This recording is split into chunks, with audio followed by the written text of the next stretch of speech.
also put my reading hat on. No, it's awful. Let me put it on. I've dropped a strawberry. You're stealing that bit. You see, I think I'll probably look cute. I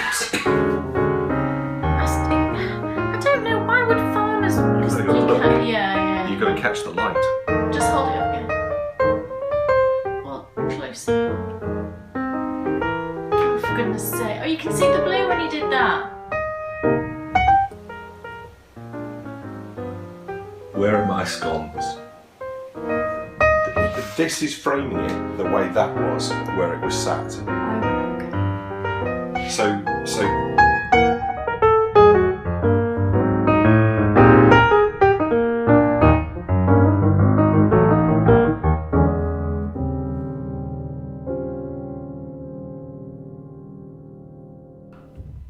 Welcome to the Himalayas.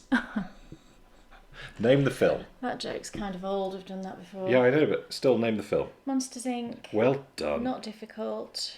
I preferred that one, I've got to say. To what? Monsters University. Yeah. I didn't really like Monsters University. I thought the trailer looked really good. Bryony likes it. When was the last time she watched it, though? Ages. A bit like any of the Ice Isn't Ages. there a monster in it called K? I don't know. I think there is. Is there? I think so. I did not know that. I'm pretty sure. And is it there a fella? It might be, yeah. I think Yeah, it it's might ringing be a bell boy. now. I mean, there are a couple of funny bits, but I think they could have done. They could have done a lot more with it. But yes, it's episode 26. 26! In high definition. It's a brave new world. But what's been really good, appreciate the feedback actually from loads of people, and something that I never thought about was if you have a bad reception, supposedly according to 4 or 5 different people who've left messages and I think some posts on some of the videos, if you shoot it in high definition, the quality of the pour improves as well. Bad internet reception, you mean? Right. Yeah, so what you get through hopefully should be better than what you would get in the old way of shooting. So we've changed locations. We have, and mainly because we think the lighting is much better down here. Yes. And also there's more space to move the camera around and get a better sort of frame of the shot. Although it was very nice being back in your office for... It was. Was it 2 or 3 episodes? 3, I think. I'm not certain. And I've got to say, I do think that being back in your office put some demons to bed. Maybe so, because you wouldn't go back in there, would you? No. And I had changed it around since then anyway, and I think that's helpful too. Yes, definitely. But the last episode, pre us going back up there, which I thought it was for the podcast anniversary. We did do it for that, and because I said let's go back in there so that we're in the same room we were, a year previous. So episode 24 part 1, episode 24 part 2, and episode 25 we're all back in our original podcasting space. Yeah. And prior to that, the last episode we did in there was episode 9. Oh. And if you go back and watch episode 9, you'll see the reason why I didn't want to go back. And isn't that funny? Because I just said to you the other day that a proportion of me now dares to believe that I might be okay. Yeah. And you just wonder if when you combine together the sort of barriers that you stick up in your mind, that was a big barrier going back in that room and doing a podcast. And we've broken that down because I have been back to the consultant since then. Yeah. And everything was okay. Yeah. So, that was a good thing to do. Oh, no reason. I was just remembering the other day, I was... you were upstairs having a shower and I was sorting Bryony's bath time out. And I'm always sort of buzzing around, tidying things up generally and things. And I'd gone out of the bathroom and gone to sort a couple of things out, and I went back into the bathroom, and we have a couple of jugs in there that we use for doing Bryony's hair, and I walked back in the room and she's like clinging onto them like this, She's like holding him really tight. I said, what are you doing? She says, I'm the queen of jugs. It really made me laugh. She's so funny. She's such a fool. She's so funny. She had like a real sort of stern look on her face as well. It was really funny. So, exciting news. Yes. We thought we'd start the show on a high. On a high. Yes. But no, I mentioned a couple of times, I think, that I was working on a couple of new patterns. One of them has kind of been shelved for a little while just because it wasn't behaving itself. So it's in the bag of shame currently. Is that where the spiders live? Oh, don't even start me. Anybody on Instagram will have seen, right? Yesterday morning, I sat down. I always like to get up quite early, and Bryony's always been an early riser.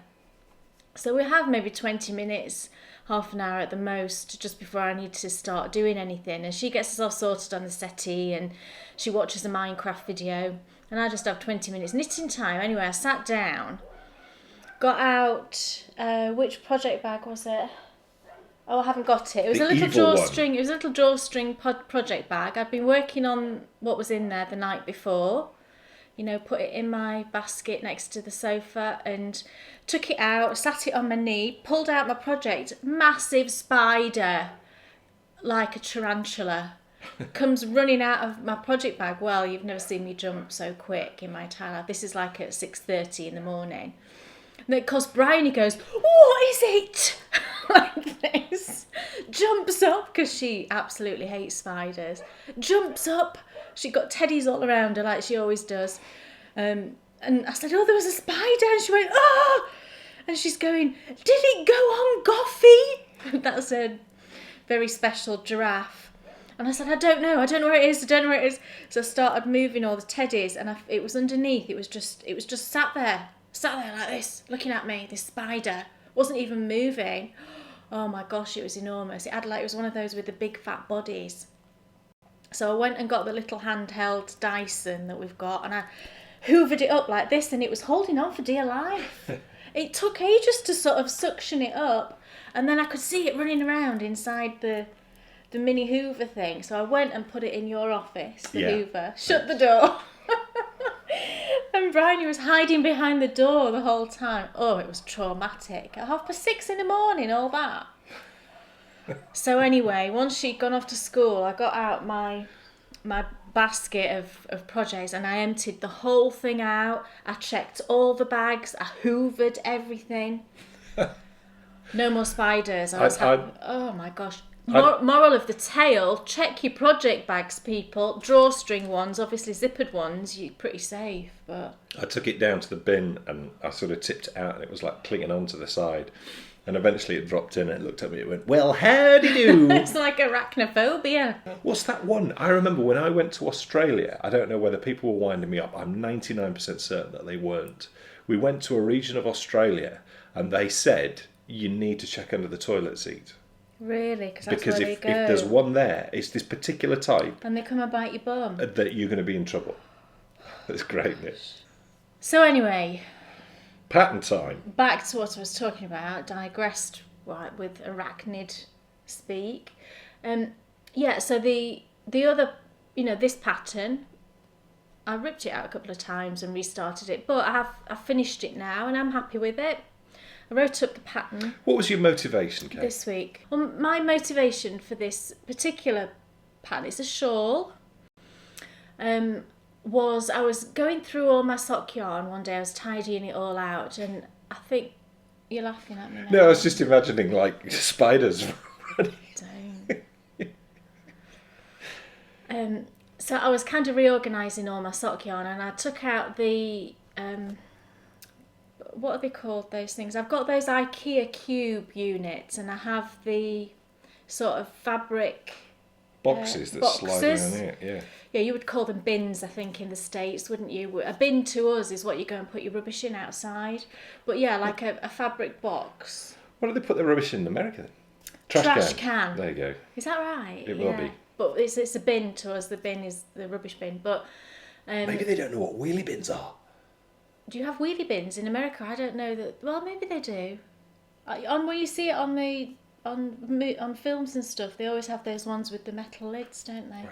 Like old-fashioned type. Yeah, I cool. don't know. But then actually, didn't she wheel out her bin last night on that show we were watching, that programme? The Following. Yeah, I think she wheeled it out. Has anyone seen The Following? I saw it last night. Yes. I'm talking...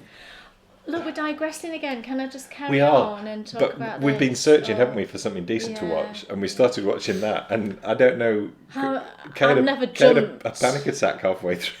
I actually did have a panic attack last night, but that's a whole other story. That wasn't brought on by what we were watching, but... It did make you jump, though. It made me jump several times. It was very good. We've been searching for something decent to watch for a while. I thought it was very good, but I honestly must have jumped about 10 times. I was tidying out my sock yarn box, and I brought out the one that had got all of like my opal and Shawl and Shawl and Regia and all those kinds of yarns, and I was sorting through them. I thought, oh gosh, I've got so much of this. You know, wouldn't it be nice to be able to knit something else other than socks with these yarns that are kind of the self-patterning type, opal type, Regia, you know what I mean. So I thought, I'll have a look on Ravelry and see if I can find anything. I only found one shawl pattern that was kind of specifically knit with an opal yarn, and it wasn't really what I was looking for. So I thought, okay, maybe I'll just, cast one on and just see how it goes. I started one and I didn't like the shaping, so I ripped that out. And then I went on to knit the one that I've just finished, and I really like it. Yes. And I think it worked really well. And It's been a real journey, hasn't it? Though, because it's been, has that worked? Yeah, I'm going to sleep on it. It's taken some time, and I finished it, and I really like it now. I think it looks really nice. Yeah, it's great. And I've started another one in a different colour, and that one is looking really, really pretty. So I'll show you that in finished objects. Cool. So I have got the pattern written up. We just need to do some photographs, which we'll do this week sometime. So I was going to ask if a couple of people wanted to test knit it for me. Then just send me a PM on Ravelry and let me know. I only need, it's a simple pattern, very straightforward, nothing complicated at all. It's quite large. I think altogether it uses almost a full ball of like an opal yarn, plus there's an edging on it, which is about another 100 yards. So if you've got, the time and inclination and the yarn at the ready, then just send me a quick PM on Ravelry and just let me know. Obviously, once you've seen it when I've shown it you. Because you need quite a swift... Yeah, I mean, it's kind of ready to go. So, if you are in a position where you can cast it on, within a couple of days or whatever of me sending you the pattern, I won't put any specific timescale on you having it finished, but I just kind of want to get it going. I'd be in a position to send you the pattern on Monday, Tuesday next week. So cool. I'll give you like a few days then to decide what yarns you want to use. And the thing that I really like about it is I think every shawl will look different depending on the yarn that you use. And I really like that about it. Yeah. So you can knit 2 or 3 and they will all look different because the yarn is different. So yeah, I'm excited about it. I'm sure there's many people sat there wondering why we're sat here talking to them and we're not out visiting some beautiful place. We're not, are we? We are not out visiting some beautiful place. And the reason for that is quite simply... we are doing a Brit-along. There's one thing that you need to eat when you're doing a Brit-along, isn't there? There is. And we're going to be Kay is going to be baking those later. For now, though, Kay Jones, what's on your needles? Well, I'm just knitting on this just because it's easy knitting just now. I've actually not picked this up since the last podcast, and we just had a whole big That's discussion. one of those great socket hats. Well, we just had a whole big discussion about this sockhead hat. It's a really interesting knit, I think. Well, I started one because everybody was knitting the sockhead hat, and I thought, okay, I'm going to give it a go. And it's just languished, I'm not inclined at all to pick it up and work on it. But this is just, as I showed you before, it really has not had any work. I've just done 2 rows now. I can't believe how simple it is. No, it's incredible. It's a free pattern. It's incredibly simple. A sockhead hat by Kelly McClure, is that right? I'm just doing that off the top of my head. But it's this one in the Juliana's Fibre, which is beautiful. The colours are beautiful, actually. It looks like pick and mix. It does look a bit like pick and mix, yeah. I want It's to delve super in pretty. and eat it. Yeah, it's super pretty. It's I think it's the Above the Clouds colourway, and it's got sparkles, and it's really pretty. And I'm a fair way in now, but I mean, this is the thing. The pattern says to go to 9 inch. Do you do 9 inches of stockinette as well as your 4 inches? That sounds ridiculously long to me. Is it 9 inches altogether? Even that sounds long. I won't be knitting it that slouchy because I would never wear. Well, Dan would never let me wear it because he hates those sort of hats. I have no issue at all with that style of hat and people who wear that style of hat. Or should I say, I didn't have an issue with them until all the sort of people who think they're really cool footballers decided that that was the in thing to wear. So, out they go with their amazing clothes on, with a hat on that looks so unbelievably silly, plonked on their head, because they think it's a fashion accessory. And then because of that then, all the young kids now, I think we might be on the way out of it because you see less of it. Yeah, I don't like them really, really slouchy, but I mean, I like that Ricky hat, for example, which is quite slouchy. I know you're pulling a face. I really like that hat, and I am going to knit another one, and I don't care what you think, quite honestly. Well, you're knitting that, so... Well, I know, but I won't knit it to the length that they say to knit it to. You can do whatever you like at the end of the day, can't you? It's your knitting. So that's this. This is that. Yes. Shall I go on and do another? Oh, right, okay, I'll just carry on then. Yeah, ask me. Dan Jones? Yes. We're not doing it like 10 times again, are we? Just go. Right, what's on yours? Well, I'm delighted to be knitting another pair of socks, and I shall be attempting to knit these socks completely on my own. All on my own. I can do anything that's everything. All on my own. There you go. Yeah, and that works for this. It's Charlie and Lola. Charlie and Lola. It's very good. So this is what's the pattern? I just made it up. Kay's made up sock pattern. Yeah. We need to give it a name. Kay's made up sock pattern. And I'm delighted to be knitting it in a yarn which I will never forget the name of the colourway of. Ever. He was so happy when I told him the colourway of this yarn last night. He was like jumping up and down. He said, really, it's really called that. I can really say that on the podcast. I said, well, that's the name of it. It's clearly an English yarn. Yes. It's WYS. It's West Yorkshire Spinners. It's the Blueface Leicester DK prints. And they did a whole range of... It looks like the name. Yeah. As you knit this up. Yeah, they did a whole range of bird-named yarn colourways. That really is stunning. Do you not think lovely. That looks... Tilly Trout has knit with this, but I think Tilly... This colourway? Yes, but I think... Did you do it in the fingering weight, Tilly? I think... They did this in fingering weight? Yes, they do it in fingering weight. I know. Oh, that's lovely. It is lovely, yeah. I mean, it's a really nice, really, really nice colourway. And tell the people the colourway name. There is a bird in this country. There's a range of birds in this country, and I have established that they're certainly not near to Darren and Amy. No, because Darren said that they don't get them. And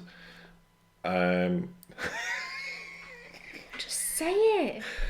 The colourway is, it looks just like the bird, and the bird is called Blue Tit. You can imagine the joy when I told him that name. We also have great tits in this country. Just end it now. But it's true. It is true. We could go on for many, many, many minutes talking about this. But we won't. You can imagine the hilarity.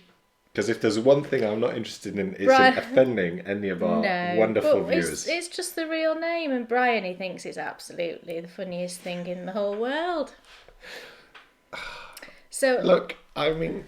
I know, you're in pain. You're holding back, I know. I know, but... So hold up the yarn. All right. Oh, there's the tag. I stuck it. Look, it's in the I middle. stuck it inside. There you go. There we go. It's 100% BFL. Isn't it great? Isn't it great? Oh, I love that. When I pick up a ball of yarn, that is what I want to see. 100% wool. Right. Do you not? Well, yes. It's, like I said, it's 100% BFL. There's no nylon in it, but I'm actually wearing a pair. Look, I'm wearing... What colourway is this? I'll take this off and show. This isn't exactly the same. It's a bit, squashed because it's been on my foot. This one is... I can't remember the name of the bird for this one, but this is one that I knit ages ago. It doesn't smell. I was looking. I knit this one, ages and ages ago. And you've also knit another pair. You've knit me owl, have you? Yes, I think so. Or is it wood pigeon? Wood pigeon. I think it's wood pigeon. And this one, it could be chaffinch. It might be chaffinch. I love bird names. Isn't there a chuff? There is a chuff. They're very rare, I think.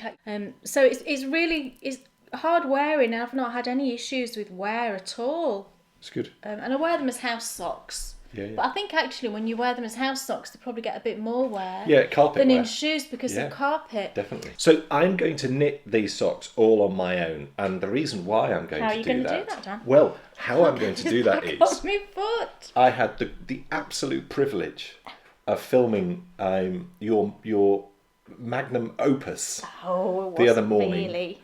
Done it. Kay has championed heel flap and gusset socks I have. I'll be annoying so many people, won't since I? the dawn of time.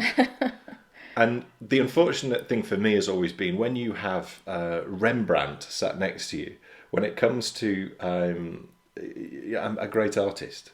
Right. When it comes to doing the heel flap and gusset, I've just always I've done the heel flap, but then she's turned the heel for me. No longer. He said he's going to follow my tutorials. We filmed some tutorials, which we published this week on the Patrons Facebook, and I actually made one of them free to access for all of you, which I'm sure many of you will have seen. And I'm going to use those, and I am going to do it. You're going to do it? Yes, I'm so excited. Kay Jones. You didn't hold up that yarn to show the colours at all. I haven't finished. Kay Jones, I haven't finished holding up the yarn yet. I'm going to do it right now. That's really what you were going to say? Yes, that's right. I just wanted to feel your leg. Here is the yarn. And if I hold it right up there... Yeah, you should be able to see the blue. The blue is kind of tricky to see, but I think you should be able to see it. It's a really pretty blue, and it is very much like the bird, isn't it? The blue As it knits up, the blue you'll and the see yellow the blue a lot and the more. grey, yeah. Seriously, I've knit with a lot of great yarn this last year. This one is particularly lovely, actually. Sorry. What are you doing? I wanted to just say something about the needles. Oh, gosh. Don't. There we go. Everything's fine now. If I give it to Kay for 2 minutes, it'll end up covered in spiders.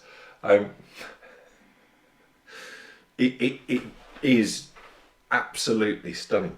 It's lovely. And I would advise you to get some and knit with it. It's very soft, because it's BFL. Get this colourway. The colourway is lovely, and I might have to order some Blue tit. fingering weight, actually. I think I might have to order some fingering weight. Yeah.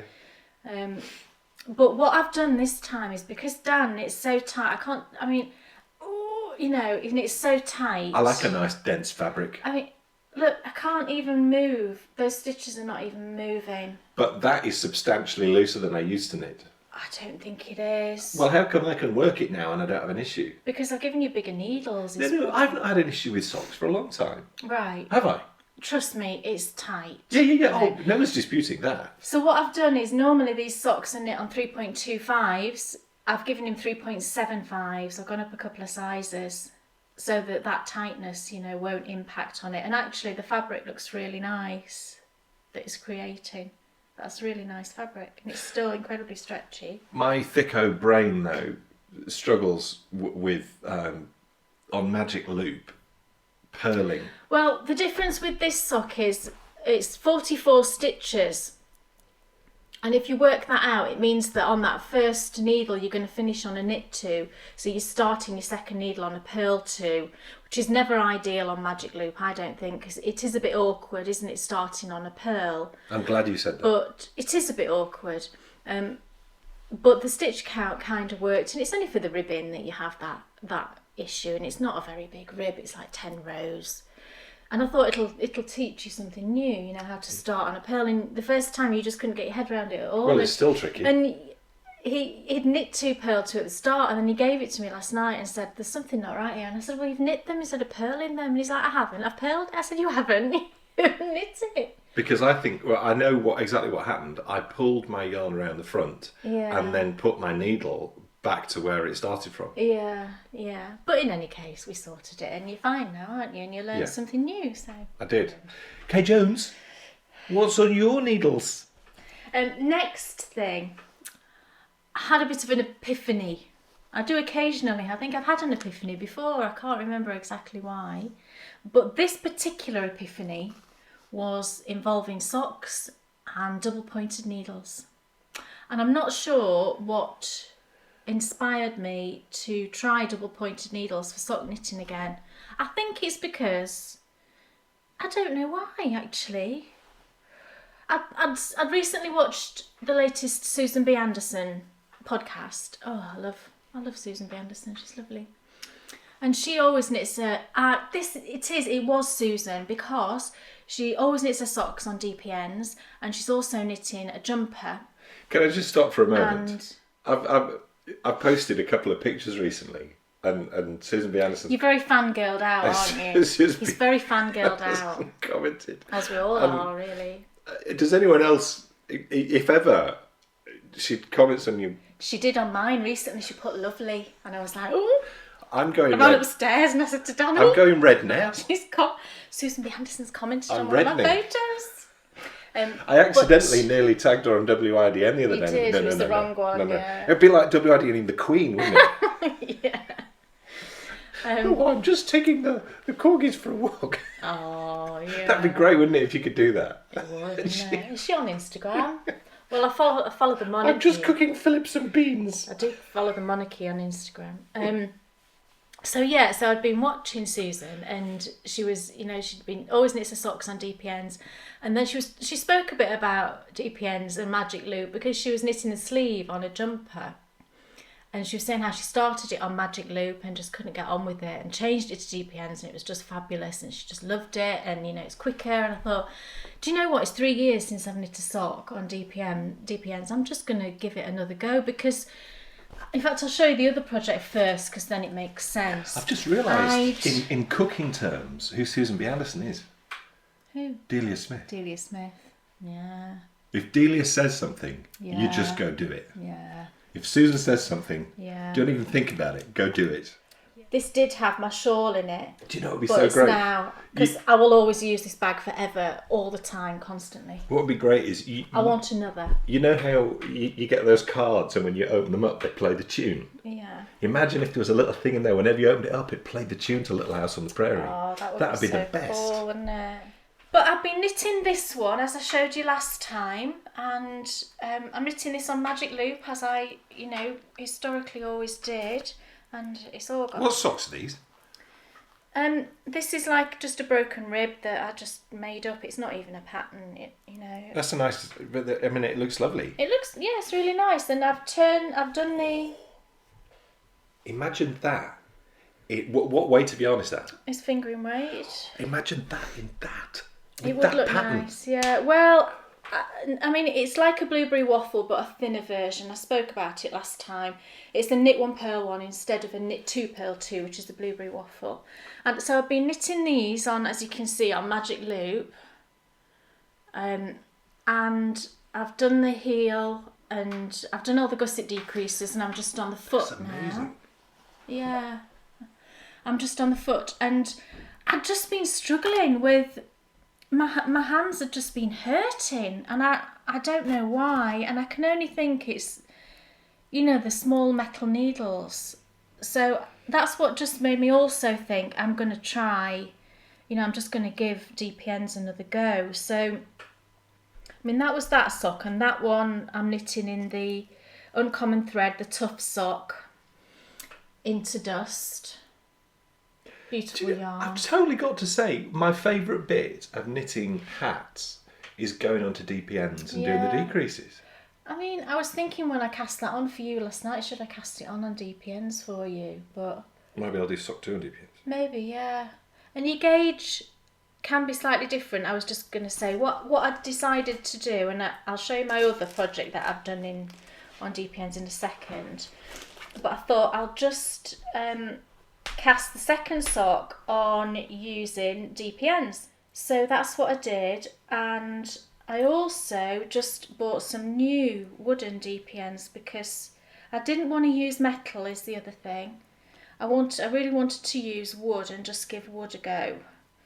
So this is the one that I've cast on. It's only just cast on with DPNs, and these DPNs are, I've got another packet here. I picked these up from Great British Yarns online, and they are Knit Picks Sunstruck. So it's basically, as far as I can gather, it's the same wood. It's birch. It said it was birch, which is the same one as like your harmonies, symphonies here, isn't it? But it's pale colour. It's the natural coloured wood. I really wanted a paler colour because I find if you've got a darker coloured yarn on the Knit Pro, the symphonies, it's quite a dark colour, isn't it? The rainbow is quite dark. So I thought I'd give these ones a go. So I've got 2.25s and I've got 2.5 mils. Because these ones of mine I'm knitting on 2.25.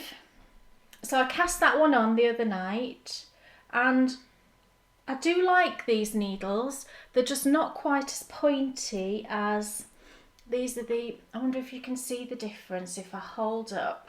Can you see the difference between the pointiness? I hope I'm holding that in the right position. This is very, could work, could not work. But one of them is very pointy and the other one is not so pointy. And I like the pointy wooden ones. I do like these Knit Pro, and these are 6-inch. But I'm giving these a go, the Sunstruck ones. And I've got to say, I really, really love the knitting them on DPNs. And you'll see from the next work in progress how much I've actually been knitting on the DPNs. I do really like it, and I've found it much easier on my hands. They haven't been aching like they were aching with the metal. So I am going to finish this one on Magic Loop. I don't want to change it part way through. And then I'll knit this one on the DPNs. And I know we could have a different, an issue with the gauge, but do you know what? It's a pair of socks and you put them on your feet. And I think it will even itself out once they've, washed and been on your feet. I don't think it'll be a problem. Plus this pattern is very stretchy. So I think it'll all be fine. Are you done, or are you still... I am with this one now, so... Waffling? I don't waffle. You said they were like a waffle sock? Yes, it was like... That's why I said like waffle. A waffle sock. Waffling? It's like a mini waffle. You're waffling? Mini waffles. Now, is that a cereal? Now, so I've got lunch on the go the other day, right at the sort of the moment, when you're cooking and things are just at the point where you've got to keep your eye right on them because things are going to start coming together. I was doing some eggs and all sorts. So I go and answer the door. The postman knocks at the door. I go and answer the door, and our postman's lovely. He's a really, really nice guy. Steve is called. And I gave him some drumsticks a few years ago for his nephew or niece. I think it was his nephew, yeah. And he always, if I'm out, because I do get quite a lot of parcels. We've got like a hedge at the front of our house, and just at the side. And if I'm ever out, he always tucks it underneath the hedge because he knows that I'm only out for half an hour or whatever. He always does that for me so that I don't have to traipse down to the post office. So I go and answer the door, and I needed it to be a swift transaction, and Steve picked that day to start a Star Wars conversation. I did. Now I'm always up for a Star Wars conversation, but then there was also something in his eye that really? said. Oh, I thought you meant there was something in his eye. No. This guy is properly into Star Wars. to the point of even I was slightly afraid. You know, when you talk to someone and they're geeking out to a level that is way beyond your geekness. And in the end, I just had to say, Steve, I've got loads of food on the go. I've really got to go. Because he was just, I'd like turned on a tap. Yeah. There was a wash of knowledge coming towards me. Yeah. Some of it was very interesting knowledge. So that was cool, but just the wrong time, Steve. Pick another day. What's on my needles? What's on your needles? It is the continuation of my lovely Bankhead hat by the great Susie Corley. It's lovely. And this is just a pattern that doesn't get old. You know, you're talking to me about good podcast or good car knitting. Well, this is it. I should try it on. If something is too simple like that, I think that is the problem. It is just too simple. it has, personally, it has to engage me to the point of... And as well, I think what you want to see is you want to see a lovely, beautiful... I should totally knit a bankhead in sock weight yarn. Okay, do it. That's what I should do. Because you could just cast on this same number of stitches, couldn't you? Or, you know, just juggle them a tiny bit to make the pattern fit. Yeah. Oh, in Blue blue tip. tip. Yeah. I bet that'll look nice. Yeah, it I would. want to do that. I'm going to order some Yeah. yarn. So, this is, of course, fondant fibre hand spun. I have one weakness, and it's fondant fibre hand spun. It just, I said to you the other day, didn't I? I can't remember what had happened, but You were something so had happened. sweet. He was knitting away one night on it, and he went, "I love this bit here. Do you know when it changes colour like this?"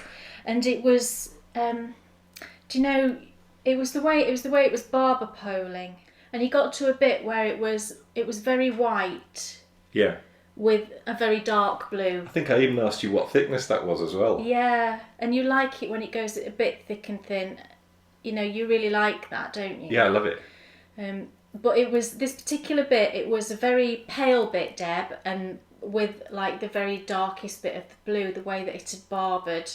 It's just nice, isn't it? Together, and it just looked lovely. You like knitting along, and then something happens, and you're like, "Ooh, yeah. what was that?" Yeah. It is the links for me. The mental links and things that fire off. Every bit of it is musical, and I won't bore you with talking about why it is. But I think that, and as well, I think as a musician, every musician, whatever they're playing, uses their hands. They should all be made to knit. It should be introduced because it exercises your hands. It does, yeah. And as so many instruments, trumpet and saxophone and flute and obviously drums and piano, involve using your hands. And what I had to do when I was at music college was there was grips, there was things that I used to have to use to exercise my hands. Just knit. Don't sit there with a piece of plastic doing that with your hand, which is totally boring. Knit. I'm going to start a revolution. Do. That'd be amazing. Musical knitters. Yeah. That's that. We could have a group. Good. The musical knitters group. I'm just going to put that back in there so I don't forget. So did you show your hat properly? There it is. Super pretty. It is. I mean, it isn't it that lovely? And you've stolen it already, haven't I you? have, because I think that blue would go with my eyes. It also twisted rib. It should be law that every rib is twisted. Yeah, it is very pretty. It does take longer, but it's incredibly pretty, I think, a twisted rib. I love it. Twist your ribs, people. Yeah. It's so much more pleasurable, a twisted rib. Do you don't mind knitting it then? No. Doesn't bother you? No.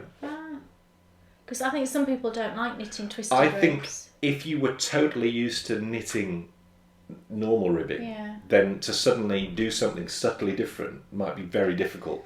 Because I would guess that if I'd knit normal rib for the last 10 years and you were used to it, that subtle change, you'd probably forget it every so often. Do you know what I've never done? I've never done a knit 2 purl 2 twisted rib. Try I've it. never done that. That's what I should do. Try it. You on might this. like it. Could you do a twisted rib at the top of a sock? Yes. Why don't Like, I do. Oh, okay. Like this one here in my bag that I've just shown with the twisted rib. we? Just careful of the spiders. It didn't come out of this bag. Look. Oh, you see. It's beautiful. That'd be so much nicer in a twisted rib. Well, you should have said and we'll do it. But yeah, that's the twisted rib one. Oh, it'd be so much nicer. Let's hold it up so you can see it. This is the... They do have a tendency to lean slightly, a twisted rib. I think that's just the nature of it. It gives it even more interest. Whenever I wash them and, you know, once they're done, that kind of disappears for me. It doesn't really bother me. But it is, I think it always looks a bit neater as well. Because quite often when you do a knit one, purl one rib, it can look a bit untidy. I don't know why that is. But when you do it as a twisted rib, it's just so neat and so pretty. You're right, I absolutely love it. And that's what I'm going to do. I'm going to do a knit 2 purl 2 twisted rib on a sock head hat with that yarn in fingering weight and put a bank head pattern in it. Do it. Will I remember all that? No. Reminder, people. Okay, Jones, what's on your needles? Well, how many of those bags do you have? 1. This is it. I thought you just used it to get a project out of. No. Did you put it back into a different bag? No, I was going to show this one first. Then you changed it? Yes. Ah, stealth projects. This is another sock, brand new, started since the last time, and you know this is what caused my DPN. And it's in, can I just show you this bag? And I have no idea if this is a practical bag. But I got a new toy this last week and I got a popper putter inner. Oh. I've no idea what the actual technical name of it is. I think it's something like a snap something. But it's one of those tools to put poppers in. You know what I mean, snaps. So yesterday I thought, I wonder if it's possible to make a project bag with snaps. So I did. And it's just a normal little wedge. It's like the size of the sock wedge that I normally make. And instead of putting a zipper in, I put poppers all along. See, I put 5 poppers. I love that noise. I don't know what it is about it. I just find that kind of cute to just pop all the little poppers. And I thought I'll give it a go. I have no clue whether it'll work because I guess my bother was, will things fall out of it? Because you've not got that security of a zip. But, kind of doesn't. I suppose if you had tiny little things like a needle floating about in there's a chance that might come out. But the thing I like about it is, if you want to get your project out, you can just undo a couple of the poppers and get your project out and, leave the others closed.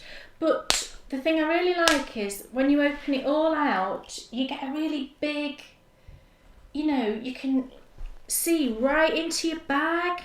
And because I use the interfacing, it stands up by itself. It makes it into like a little basket, I suppose. But I just love the fact you can open it right out and not have that restriction of the zipper. So I don't know, what do you think? Let me know what you think about my popper bag. And, if people like them, what I might do actually is just make up another one and maybe send it to someone for them to just test drive it for me. But if you fancy having a go test driving one of these for me and you're in the UK, I'm sorry to restrict it to that, I'm just trying to keep the costs down, then just send me a quick PM and just say, I'd like to give it a go for you. So that's my little bag, and in my little bag is, I've just this morning, literally about 2 hours ago, finished the first sock. I'll show you the yarn first. It's Ladybug Fibre Company. Hello there, little ladybug. Little ladybug. And it is the colourway Hellebore. And my lovely friend Sally sent me this at Christmas. And I've kind of been, I do like to kind of not use yarns straight away. I like to just have them and just think about what you're going to knit with them. Because inevitably, the perfect project will come along. And you'll think, that's it. But I love the name of the colourway because the Hellebore is a flower, a plant. And another name for it is the Christmas rose or Lenten rose because it flowers around Christmas. And I just loved that. I don't know if Sally, you probably knew that was a Christmas kind of flower and that's why she sent it me. But knit this on DPNs, finished a whole sock already, and here's the sock. I hope I'm holding that in the right place. Does that look about right? Yeah. So you can see the colourway. It's so pretty. It's like a magenta-y sort of pink and different tones of green. Where those two colours meet, there's like a hint of brown in it occasionally, and then there's like a paler sort of, it's almost pale bluey sort of colour. Super, super pretty.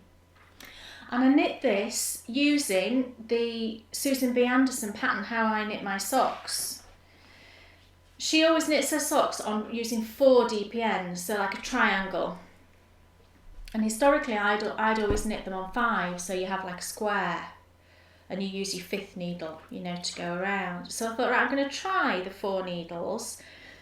And it was fine, and I used it all the way down to the heel.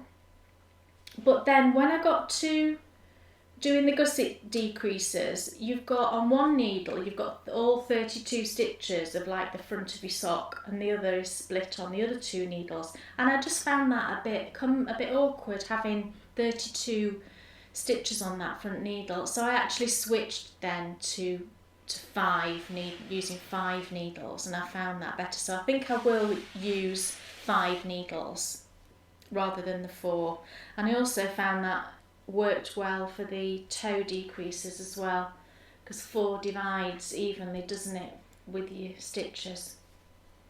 So that's the first one, and it did do, I know what you're all thinking, it did do a bit of a sort of pooly thing. Ah! But can I just say Burn that it. because I didn't notice. Because I was working on DPNs instead of like Magic Loop, where with Magic Loop you can kind of see clearly, can't you, the 2 sides of the sock. Because I was working on DPNs, I didn't really notice it until I got, you know, down here. And by then, you know, I'd done the heel, and it changes all the way that it appears here, and I was kind of fine with it. I am fine with it. It didn't, you know, like I say, it didn't really bother me, so that was surprising. And it's not too pooly. I don't think that's too pooly, do you? Pooly. No, I don't. It's not like a huge block of one colour. So I finished a whole sock, and I'm ready to cast on the second one. How exciting. And here's just so you can see the yarn in all its glory. It has got a tiny bit of sparkle in it as well. That was probably not showing up on camera. But it's lovely yarn to work with. I've never... What? It's all right, you're not showing up on camera. It's not showing up to my eyes. Yeah, you can see there's a tiny bit of sparkle. Not a lot. I mean, it does say it's got stellina. Or just caught one then. Yeah, it's very subtle, but there is sparkle in there. So I'll be casting on the second sock, and for this one I am using the Knit Pro, because they're nice and pointy. I don't know if you can see. I hope you can see if I'm holding it in the right place. They're really nice and pointy. I do like those. And someone on Instagram said this morning, oh, have you tried 5-inch needles? Because she preferred 5-inch. Was it Helen? Was it you, Helen? It might have, yes, I think it was Helen, Hell's Pearls. No, I think it was Helen Schumacher, I think. I might be completely wrong, Helen. So I might order a pair of 5-inch ones and give those a go. I've never knit needles on 5 inches. So let me know, everybody. Do you prefer 5 or 6 inches? Might be worth me giving that a go. So yeah. So I'm just in a DPN kind of frenzy at the moment. DPN and poppers. Nice. And I knit those on 2.5 mils. Yes. Cool. Continuing the Handbrake scarf, and I'd like to see some more of these scarves. Yes, well, I've told you about scarves before. This is excellent. It is excellent. This is excellent. I promise you, scarves are not very interesting to knit. I tried to knit a scarf once before and it bored me senseless, so I stopped. This is not. This is great. Once you get into just doing me poppers. Oh, I love it. It would be really cool if we could... Well, I've already started mine, but I'm sure people would catch up with me in no time. I should have a Handbrake scarf cowl. Good An luck. informal cowl on Instagram. You might get one person feeling sorry for you. No, don't, honestly, don't feel sorry for me. Because I'm having the best time ever. It's just brilliant. It's brilliant. I'm enjoying knitting this way more than I enjoy knitting the cowl. Really? Yes. God. This is great. I mean, just look at the fabric. Yeah. It is really nice. And when it's It's finished... going to be so nice when it's done. It's going to be so nice. It's the business. The yarn is beautiful. It's BFL again. The way I feel... I love BFL. The way I feel... I do like BFL more than Merino, actually, I think. It really is just the loveliest thing. And I think when I've knit one, I'm going to knit another. That's fighting talk. You've not even finished the first ball Yeah, yet. I know, but I don't want it to end. Well, it's not going to, the rate that you're going. Yeah, it will. I've nearly finished that one, and then I'll be on to the next one. And then I'm on the home straight then, people. You only got another 200 yards to knit. That's fine. Let's go.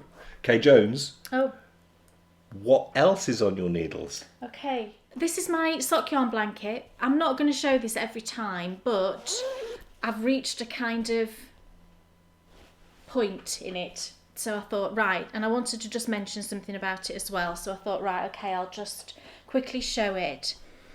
I've knit quite a lot on this since last time. I seem to remember it was after my birthday, wasn't it? And I'd knit, those three were my birthday squares. Those three were my birthday squares, and I'd knit these two, hadn't I? Because I liked the colours together. And since then, I have knit all of these. It probably is not fitting in the camera, but I think there's 13.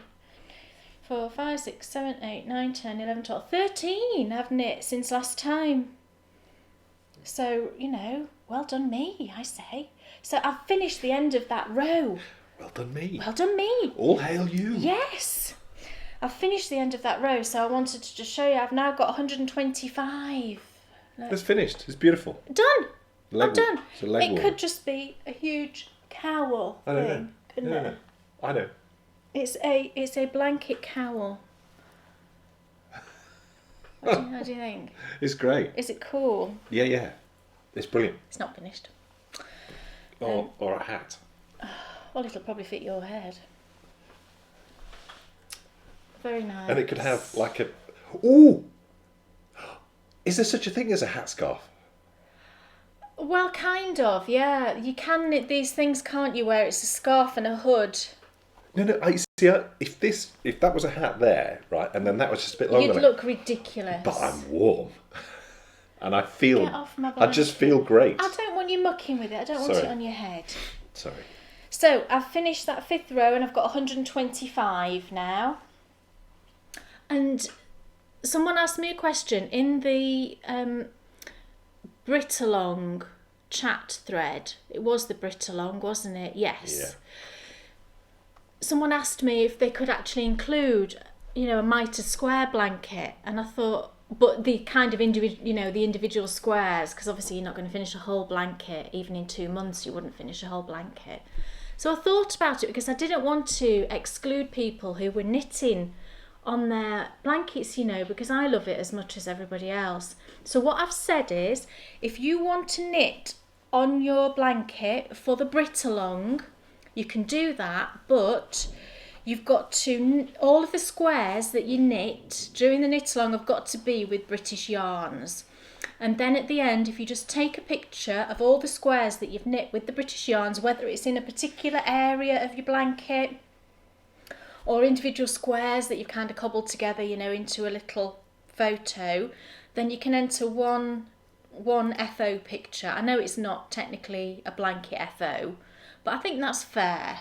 That, if you want to knit on your blanket, if you knit a nice little area, I'm not going to say how many, a few, I'm not going to restrict that. I don't think we need to go to that sort of degree. So if you want to knit on your mitered square blankets for the Knitalong, as long as you use all British yarns, it's fine. You can have one entry. So what I'm going to do during the Knitalong is I'm going to do a whole row. The next row I do are all going to be British yarns. And I've got a whole bag full of 5 Moons minis, and I'm sure if I go through the rest I'll find some more that are British yarns. So that's what I'm going to do as well for the Knitalong. So that's that. Any more what's on your needles? I've just got one, but I'm going to talk about that with finished objects. Excellent. It's time for what's on your needles. This is someone who I was watching pretty much all day yesterday when I was sewing. Yes. I was in a sewing frenzy yesterday, Yes. and Dan suggested that I watch this person's podcast. It's fairly new, isn't it? I think he's got 5 out. Yeah, I watched a bit of his latest one and it made me laugh. Yeah. And I thought it was cool. So I said to Kay, you should give it a go. So I did, and I watched all of them, and it was lovely. I really, really enjoyed it. Very supportive of, like the Handbrake, Knitalong. So supportive, in fact. Oh, what he's doing, what he's offered to do, and he is doing, is if there are people, he's going to get like 100 people now asking him to do this, which, he couldn't possibly do. But he said to people, if you wanted to buy the Handbrake cowl but you didn't knit, then if you bought the pattern and gifted it to him, then he would knit a cowl for you and send it. And he's been doing that. I mean, how fantastic is that? I was blown away. And he's knitting a Mr. Bakery Bear. It's really cute. And he was worried because he said his sewing together wasn't very good, but he's really sweet and he's not got any eyes yet. You need to get those eyes on. I've only said your name, but you'll know who you are. Who is it? So what's on your needles this week is Cody. It's Cody Rea. Yes. He is Cody Knits on Ravelry, and his podcast on YouTube is Cody Knits, CODI Knits. And on Instagram he is nurse_Cody. He's a nurse, and he is a oncology nurse. Yes. Now, this picks up very beautifully with how we spotted him. Yes. Because, how unbelievable is this? As you all know, we're now running a Patron campaign, and what we introduced after some feedback from some of you, which was a really brilliant idea, was we introduced a prize draw, Yes. a monthly prize draw for $10 patrons or more. So every month we do a random number prize draw, and that person wins something. And Cody won one of your newly designed I've got one notions here. pouches. I'll show it to you Which because it Kay will seems show you. relevant. I've made a couple of these before for Bryony for various reasons. That's a good fabric. I know. When's that going on sale? I'll buy it. Oh, I'll probably can't. struggle. You can't buy Yeah, I it. probably wouldn't get it, would I? No. Quick. I'll knit these tiny little notions pouches, and it's a wedge. It's a little wedge bag. Don't know if you can see inside there. It's just a tiny little one. Do you know, for your stitch markers and your row counters and your sewing needles, all your little notion, tape measure, all your little notions. And I put a larger handle on it just so that, your children might want to, because this Bryony has it as a little purse. So you can use it as a little purse.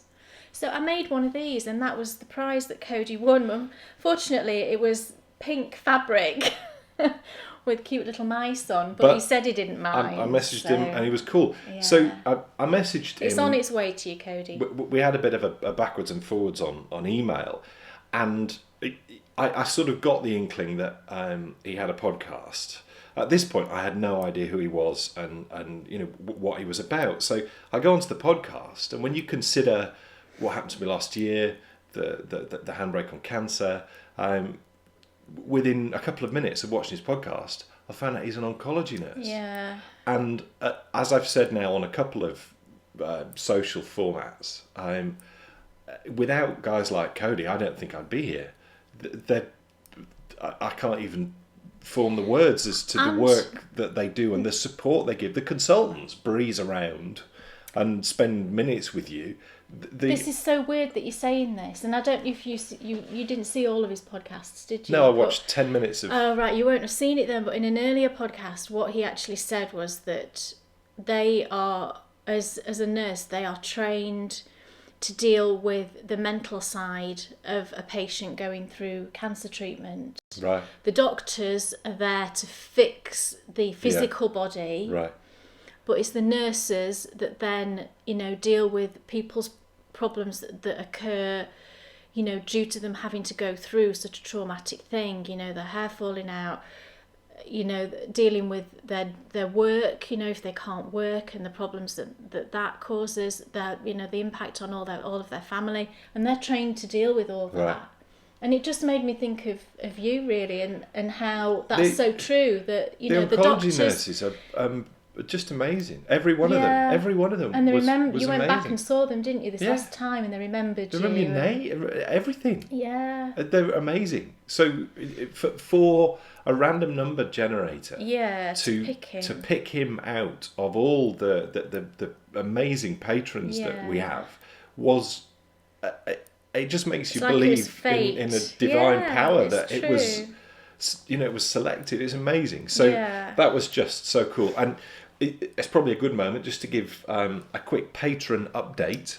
Thank you. That every day more and more people are getting involved, and what you're enabling is for us to shoot in high definition, and we've got some more equipment that's coming that's going to make everything much better. And we're by the time you see this, we'll have launched the Bakery Bears News, which is a PDF, like a newsletter. It's a bit cooler than a newsletter, though, I think. Which will come out once a month. The first edition, it's only a couple of sides, but I'm sure it will grow. Within there's a little review on a shop. There's even a discount code on that shop this month, which is really cool. We'll also preview what's going on in the podcast for the next few. You'll get a little article from me, an amazing article from Kay. It was like, I couldn't believe it. So that will be emailed to all patrons. Hopefully you should have it now, which is really cool. So thank you, patrons, and anyone else. If you do want to get involved, please go to the Patreon website. Don't worry, no one. Someone asked me recently, "Oh, can I still watch your podcast from on Patreon?" Of course you can. That's the whole point of doing it the way we're doing it. Yes. It's there for everyone always. It will always be there. But we've got loads of added value, of which the sock tutorials was one, which is appearing all the time, and you're just enabling us to do such great things for all of you, and I'm so glad that you're enjoying it. And everybody's been so supportive. It's just been amazing. We're so behind this. I couldn't tell you how behind this we are, and it excites me to think where we'll go. We've already introduced some of our number one milestone, and we've not even hit it yet. No, we haven't hit it yet. But I was watching Jolie the other day. Jolie's Kitchen. She does a podcast. Jolie. I always get this wrong. You are American. You're not Canadian. She's American. She's not Canadian, is No. she? But she lives in the UK and she does a podcast. And she was talking about us and the Patreon, the whole thing. And she was incredibly supportive. So thank you, Jolie, for that. It was really kind what you said. We really appreciate it. Yes. No, thank you, Jolie. And I've sent you some minis for your blanket. You should get them today. You will have already got them by the time you watch this. And I must thank as well, I mentioned the Bakery Bear News, I must thank our amazing editor. I haven't asked this person if you can say, I should talk about who she is, so I'm not going to. But she's a patron, and she offered her services very kindly, and she's been, just in general, the whole patron thing, engaging with people. I keep getting messages from people. I've watched you since the start. Yeah. It's so amazing now to become a patron. To engage with these people is amazing. It is, we were so worried, me more than Dan, about doing this and, people's reactions. And it's just been overwhelming, really, to get such a positive response. We can't thank you enough, really, can we? No, absolutely not. And, I was just thinking the other day, I mentioned earlier on in the podcast that I am actually now starting to feel so much better in myself. Yeah. And you stop and I find myself reflecting a lot on last year. And I run every morning, as I'm sure loads of you know. And I said to Kay the other day, sometimes I'll be running around and I'll just start getting really upset and emotional. And initially that would bother me and I would think, what's wrong with me? I'm weird. But it's not at all. What it is it's all the all the stuff that I've blocked away is coming out, and it's so great to be able to get that out on a morning, because I'm odd. I'm not myself if I don't run on a morning. No, because I don't let him go. I force him to have one rest day out of 7. Out of 7, and I don't think that's a lot to ask really, but I think you're probably out for half an hour, 40 minutes at the most, aren't you? You're not pushing yourself, but I still think you should have that one rest day. But I can tell on the days he does have a rest day, he's very So what I was going to say was something I've reflected on recently is, and I know we've said this before, it may have been though that we said this on the Handbrake special, we would not be here. We would not have made the connections we've made and met all these amazing people had I not got ill. No. Isn't that insane to think? And it is, a lot of good. And I've had a lot of messages from people, over the last year saying they've gone through similar things. And, you will find that a lot of good does come out of this horrible situation. And that is so true. It really is true. I think the underlying message from me, and I know you probably all know this already, is if you hit something, and you don't know how you're going to react until you're in that situation, but if you hit massive adversity, hit it with as much positivity as you physically can. Yeah. Because you will reap what you sow. Yeah, absolutely. And I'm, going through that all again now, and as some of you know, and I think it is, you've got to be positive. Nothing is gained from being negative. No. Not a thing. So definitely I agree with you. And anyone, I'm sure there might be people out there now who are either, going through it, have been through it, or whatever. Anyone can do what I did. Anyone can beat it. You can beat it. You've just got to hit it hard with positivity, have amazing support, and that's something which we were so unbelievably fortunate to have from family and all of you. And make your future whatever you want it to be. And I tell you something, I would never have thought that future would be knitting. No. How exciting! Yeah. Is it time for what's in your oven? Yeah, I think it is. Kay Jones, what's in your oven?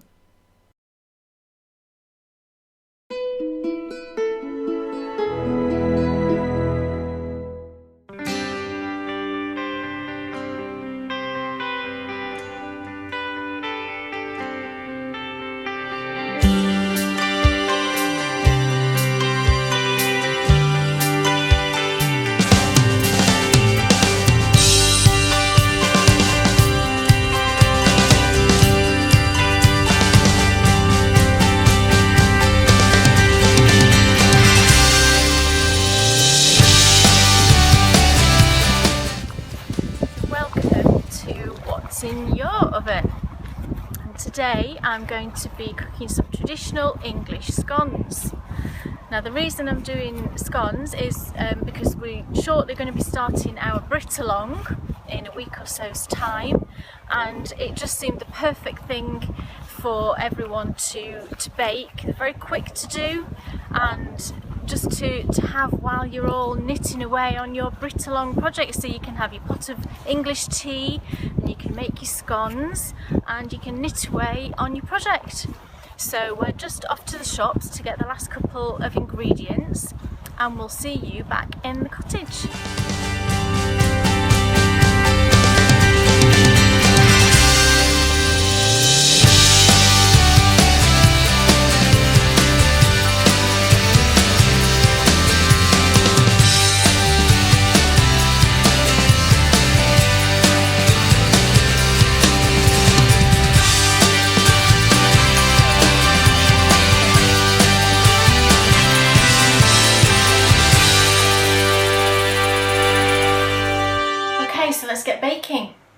So the first thing we need to do is we've got a lovely roomy bowl. We've got our flour now. We've got 9 ounces of self-raising flour, which is 250 grams.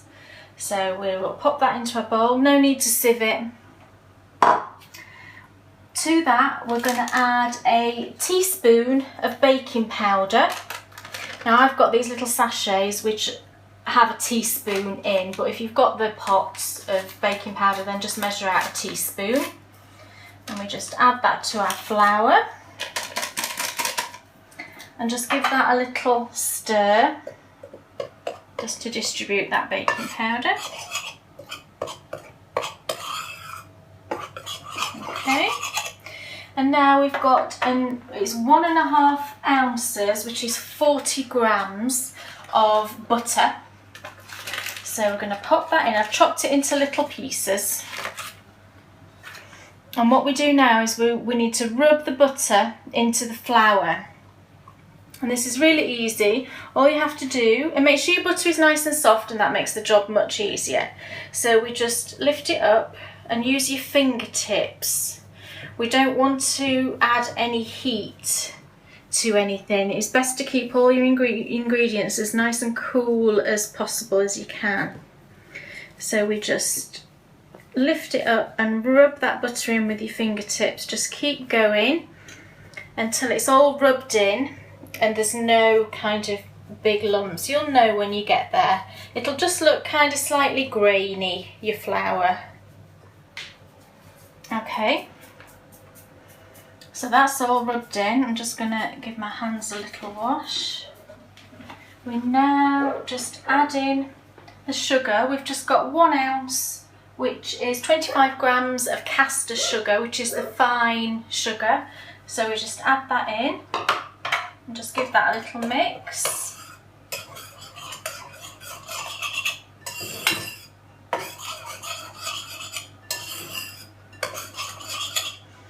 And now that's all the dry ingredients. So now we add in our wet ingredients. What I've got here is I've got 1 egg, a nice free range egg, and then you add in some milk up to around about 100 mils, so that the total amount is about 100 mils, and we give that a mix. Now we want to take out just about a tablespoon of that and pop that into a separate bowl, because we're going to use that to glaze the scones afterwards. We only need a tablespoon. And now what we do is we add in our wet ingredients into our dry. And we want to do this to create a dough, but it wants to be on the soft side. It's quite good to have a fairly sticky dough for this. So don't add it all in at once, because you know it's easy to add extra bits in, but difficult to to take that away. Okay, so we're almost there, and I always mix my scone mixture with a knife rather than a spoon.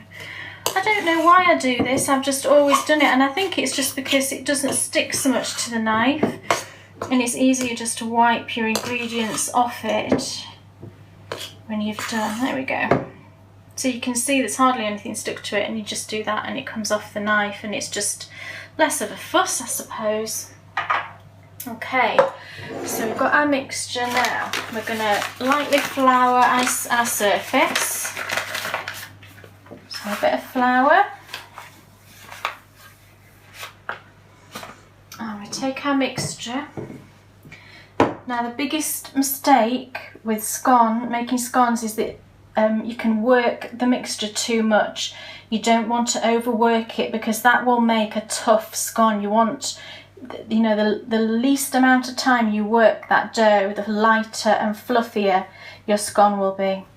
So all we do is we just shape it into a round and then just pat it out. You don't need to use a rolling pin, just pat it. And you want it to be about 3/4 of an inch thick. Don't do it any thinner than that, because you want some nice height to your scones. You don't want little flat things. Just keep some flour underneath to stop it sticking, because it's quite a sticky dough. I think we're about there. Now what you can do now, and I used to do this, is if you've done it into a round like that, you could just get a knife and cut this into segments so that you have triangle shaped scones, and that's really nice. I have done that quite a lot. What we'll do this time is we will cut them out into little round scones, which is more of the traditional sort of shape. I've just got a 2-inch cutter here. You can cut them as small or as big as you want. They just need to adjust your cooking time if you've got a different size cutter to this. This is 2 inches. And then we just start cutting them out. Now, the other thing is, don't twist your cutter when you push it down. If you twist it, they will rise in an uneven way. So you just want to push it straight down and straight up, and then just push it out of your cutter and pop it onto a baking sheet. So again, just flour your cutter straight down and straight out, and then just push it out and just keep going and push it straight out and onto your baking tray. Now again, just be gentle when you re-roll it. Don't mess with it too much. Just push it into a shape, you know, push all those pieces back into a rough round, and just cut a couple more out of there. And then what I tend to do is, if I have like an odd shape left over, you can just shove that on your baking sheet, you know, and have that as a cook's treat. So that's the last full one we'll get. And then you've just got this tiny bit left over, so I tend to just, you know, make that into whatever shape you want, just a little round, and just pop that on your tray as well. The tablespoon of mixture that we kept back, we're just going to brush the top of the scones with that now. You can get pastry brushes of course, but I just use a huge painting brush. It's one of Brian, well, she hasn't used it for painting, but it's just, that sounded terrible, isn't it? Not got painted scones. And then you just brush the top of your scone, just the top. Try not to let it dribble down onto your baking sheet, because that will burn. So just the top, and that will give a lovely colour. And that last little one, that's our cook's treat. I'm just going to move that away from the edge because they will rise. Now we need to pop those into a hot oven. Now when I say hot, it's 200 degrees C fan if you've got a fan oven. If it's not a fan, it's 220 degrees C. That size will need 10 to 12 minutes, but just keep an eye on it because they will go very quickly. They do have a tendency to burn quite quickly, so keep an eye on it, and they will rise up and be lovely and golden. So I'll pop those in now.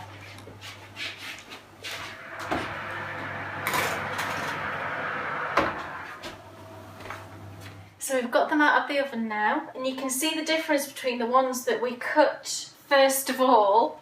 They're lovely and even sized, and these are the ones we did second. But you know, it's a homemade thing and they'll all taste yummy. So we just take them out and put them onto a cooling rack. They won't take long, 15 minutes maybe, and they'll be cool, and then we can come back and show you what we put in the middle. Okay, so our scones have cooled now. So you can put a variety of things into your scone, it's entirely up to you. The traditional filling, I guess, would be some jam, strawberry or raspberry, and some whipped cream. What I like to put in is some fresh strawberries, fresh sliced strawberries, because it's the right time of year, beautiful British strawberries, and clotted cream. Now this is an ingredient that I don't know if you can get this in other countries. Actually, you must let us know. I think it is a very traditional thing for this country, so hopefully you can get it in other countries. So this is what clotted cream looks like, in case you've never seen it before. It actually looks like a pot of butter. It's not for the faint-hearted, I've got to say. That is like the top layer, and I'll show you once we dig into it. So what we do is you shouldn't actually need to cut your scone. It should just have a natural, can you see that kind of natural break? And if you just pull it apart, oh lovely. You can see how lovely and light and fluffy that inside is. So what I do is we put on a spoon of the clotted cream, and I'll show you what it looks like once you dig in. There you go. Oh, look at that. So that top layer really is like butter. You know, it's so thick, it is really like butter.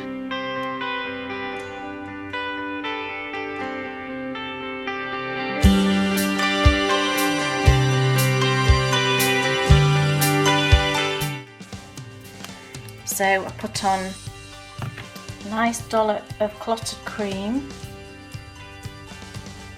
onto each half.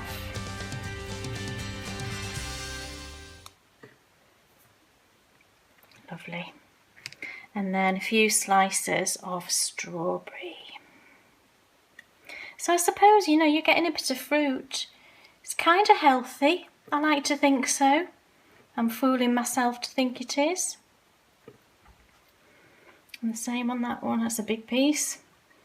I might let Dan have that one if he's lucky. Some lovely strawberry. And then here's a lovely pot of tea you've got to have with this. There's nothing else to have but a pot of English. I say English tea. I mean, tea isn't really English at all, is it? It's, you know, grown in China or India or whatever. But traditional English tea, a beautiful big pot of it with your scone, and I think that's just absolute heaven. So shall I try it, or shall we let Dan have it? Now, luckily, Bryony doesn't like scones.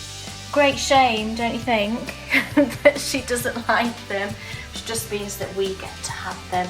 So shall I have a little nibble and see what it's like? This is not going to be very pretty to watch, I'm sure, but here we go. Oh my goodness. Seriously. It's so good. I wanted a Mary Berry recipe. It is the perfect thing to cook and eat whilst doing the bristle. It is. Yeah. Yeah. Beautifully selected. Thank you. And I think it was marvellous to see you back on what's in your oven. Thank you. It is. It's my favourite actually. It's so cool. It feels forever actually since we've done one, and I March. think it was March, Dan said. January, March. It feels long. There's every three. No, it's not. January, February, March, April, May, June. No, it's a bit longer than that, isn't it? But, So perhaps what we should do, because I've been actually having there's been some cooking related questions which we perhaps should do a couple of behind the scenes chats on. Oh right, okay. I'm not that good. You say that about everything. I can bake. Cooking is different to baking. Do you mean baking? Baking. Sorry. Right, that's cool if it's baking. I hope you enjoyed that, but enough of all that, because I want to know, Kay Jones, what's off your needles? Before I do that, I'll just show you this. I just went and dug out a couple of skeins of yarn, and I remembered when we were talking about the West Yorkshire Spinners, the bird colours. The bird colours. And my socks are actually bullfinch, not Bullfinch. chaffinch. I got the wrong finch. You got the wrong finch. They're bullfinch. But I remembered that I've actually got some fingering weight. You've got some fingering weight. I have. You have. Why are you repeating? You're doing that. Oh, stop it. You see, it's incredibly annoying when you do it. That would drive me crackers. Don't do that again, ever. That's shocking. Shocking. And I've got, this is pheasant. And I've got a matching colour, which I believe is nutmeg. I love the fact they're in Keighley. They're in Keighley. Of all the places. Have you been to Keighley? No, I went don't once. believe so. I need to. So anyway, ignoring him, I got this with the intention of knitting socks for Dan, because sometimes, you know, I can get a pair of socks for Dan out of an opal skein because they're a tiny bit longer than some other, you know, sock yarns. But this one is 437 yards, so I probably could have eked out a pair, because I believe opal is 464 yards, so it is a little bit shorter, and that's why I got this, because I'm going to do the cuffs and the heels and maybe the toes in that, with that as the contrast. I think that would be really nice. And in their range of these bird colourways, they do complementary solids. I've just been having a look at, and the blue tick colourway, they do a colour called cardamom. It's cardamom. Cardamom. I can't. It's another word, obviously, that I'm struggling with. But it's this. It's the kind of greeny, khaki sort of colour that's in there. So I'm going to get that as well. Beautiful. So yeah. What is off your needles? Right, only one thing. One thing? I know. I said to you this morning I've only got one thing that's off the needles. That's shocking. Technically I had that sock. So it's my shawl pattern that I spoke about. And maybe what I'll do is show the one that I cast on first, the other one. So if you remember from earlier on in the show, Kay spoke about her new... And did you say what it was called? No, I didn't actually. And I've drafted the pattern on Ravelry. It's not fully up there yet, but I'm hoping by doing that I will have claimed the name. But maybe I'll put up the pattern page, just obviously with no photos or anything. I'll do that before this goes out. So it's called the Sock Knitter's Shawl, because I just thought, you know, as sock knitters you have loads of this yarn in your stash, and it's a shawl that we can knit as sock knitters. So I thought that was quite a cool name. Yes. So this is one that I cast on just the other night, and this one I am knitting with, it's the Opal Rainforest 9 colourway, range, and this particular colourway is called Lucy the Pianist, and it's got a picture of some rainforesty sort of bird on the front. And please tell us what that bird is. Yeah, I thought, because I said at first, is it a toucan? It's not a toucan. It's some obviously some bird that lives in the rainforest. I don't know the name of. And that's the number if you're interested. But it's Lucy the Pianist. Has anyone ever done a colourway called Lucy in the Sky with Diamonds? Not that I'm aware of. Because that would be a cool name for a colourway. Yeah. This is the yarn. And if you remember, I don't know if you will remember, but I bought this yarn not that long ago because I spotted it and I thought it looked like the Back to the Future yarn that I knit down socks in. So I thought, oh, I'll knit him 2 pairs, but I decided that this one is going to be a shawl. She decided not to. And this is the start of it. And this is the start. I'm hoping you can see that. And that's the little start. I love the colours in this one. So that's the start of that one. I'm knitting it on 3.75mm, and these ones are my Knit Picks Sunstruck, my interchangeables, and I love these. So that's the one that I have just started, and I will show you the finished shawl. Here it is, and this one is knit with a colourway. It's Opal Sweet and Spicy 2. And it's either Cake Pops or Lollipops. It says Cake Pops on the ball band, but when I looked it up on some yarn websites, it said Lollipops was some, you know, of the colourway. But here we go. Already, I don't know how well you're going to be able to see this. You should go around to the front of the camera and see if you can see it. Oh, it'll be fine. Do you think? Yeah, do a further back version too. So it's triangular shape, as you can see, and it's got a really pretty ruffle. Lean over my way. And we've got bands of garter and stocking stitch down, and then this sort of central spine. Really pretty ruffle, and the ruffle I knit in contrasting yarn, and I used a Regia, my first Regia. Do you know those smaller balls? I used about 100 yards for the ruffle. And I think it's super pretty, actually. I like the ruffle. I love the ruffle. I really love ruffles. Weren't there chocolates called ruffles? I think there still is, isn't there? It's pinning my hair. I straightened my hair this morning, so I've tamed the curliness. So, oh, look at that end. I didn't chop that off. I weaved them in and I forgot to fully trim that. Must do that. So, there we go. And I think it's really nice. What do you think? It's lovely. It's beautiful. Really beautiful to look at. The reason, you know, that it's a really enjoyable thing. I found it to be a really enjoyable thing to knit because you know, obviously you're increasing your stitches each time. It means that your sections look a little bit different each time. You know, like in your stocking stitch section, this bit, the colours are different to this bit. You know, and in the ridges, and I really liked that. It made it kind of interesting to knit. And the ruffle is just a little stocking stitch ruffle, you know, I increased obviously for that, and then it naturally rolls and creates this little ruffle. I really like that. It's beautiful. Thank you. It's really beautiful to look at, and I think that even with that girly ruffle, I think that in a butch colour... You would wear it with a ruffle? Yeah. Alright. Well, maybe that one then. You can try that one on, because I was going to do a dark grey ruffle on that one. Totally, dude. Well, you can have that one. I'm going to wear it. Done that one. Oh, gosh. Dan Jones? Yes? What's off your needles? I have 2 finished objects. I've only got 1 sock blocker, but I can pop one on a sock blocker. Excellent. I left the other one upstairs, sorry. What a perfect segue from the sock knit shawl to a sock. A beautiful pair of socks with a slight error. Oh, yeah. Well, you decreased. It's my fault. I forgot how many to tell him to decrease down to on the toe. So one of them is decreased down a little bit further. But, hey ho. There it is. And this is West Yorkshire Spinners. It is. We're a bit of an advert for them. We're not sponsored by them. We have to say that every time. We just love it. We just love it.